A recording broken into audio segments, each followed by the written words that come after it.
सभी सीटों पर चुनाव लड़ेगी। इसके लिए आप फंड की व्यवस्था कहां से करेंगे? हम लोग डिसेंट्रलाइज क्राउड फंडिंग की सबसे बड़ी व्यवस्था देश में खड़ी कर रहे हैं।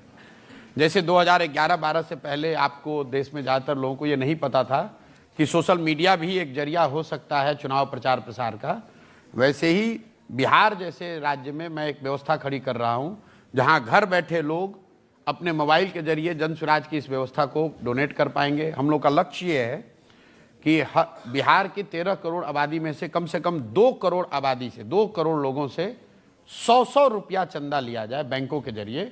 अगर 2 करोड़ लोग 100 रुपया भी देंगे तो जन स्वराज के खाते में 200 करोड़ रुपया होगा और 200 करोड़ रुपया 243 विधानसभा क्षेत्रों में चुनाव लड़ने के लिए काफ़ी है। अब आप कहेंगे पहले से क्यों नहीं हुआ है? पहले से इसलिए नहीं हुआ है कि एक तो पैसा देने की व्यवस्था नहीं बनी हुई है कि कैसे दिया जाए, प्लस लोगों में वो जागरूकता नहीं है। लोग तो समझते हैं नेता पहले से लूट के बैठा हुआ है, इसको क्यों पैसा दें। लेकिन अगर आप ध्यान से समझेंगे कि बिहार चाहे जितना भी गरीब हो, 2 करोड़ लोग तो ऐसे जरूर हैं जो कि 100 रुपया दे पाए। तो हम लोग गांव में जाकर क्या कह रहे हैं कि अगर तुम 100 रुपया साल में दे दोगे तो तुमको राशन कार्ड बनाने में 2500 रुपया घूस नहीं देना पड़ेगा। अगर तुम 100 रुपया दोगे तो तुमको इंदिरा आवास के लिए 20,000 रुपया घूस नहीं देना पड़ेगा। तुम्हें पासपोर्ट वेरिफिकेशन में 1500 रुपया नहीं लगेगा। हम एकदम टेंजिबल बात, शिक्षा सुधरेगी, स्वास्थ्य सुधरेगी नहीं कह रहे हैं।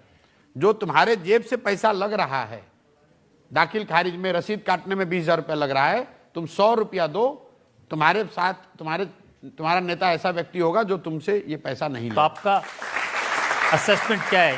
और मैं चाहूंगा, चूंकि आपका बहुत बड़ा मंच है, कि देश की जनता ये देखे, आकर आप मेरा गर्दन भी पकड़े जब दल बन जाए कि ये पैसा बैंकों के जरिए जन स्वराज के पास आया कि नहीं आया।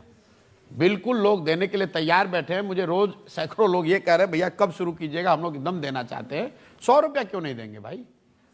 साल में 100 रुपया देना है, 2 करोड़ आदमी को देना है, 200 करोड़ रुपया जमा हो जाएगा, लड़ लेंगे। मैंने आपको क्या कहा, हम सरस्वती के उपासक हैं, बुद्धि है तो लक्ष्मी आ जाएंगी।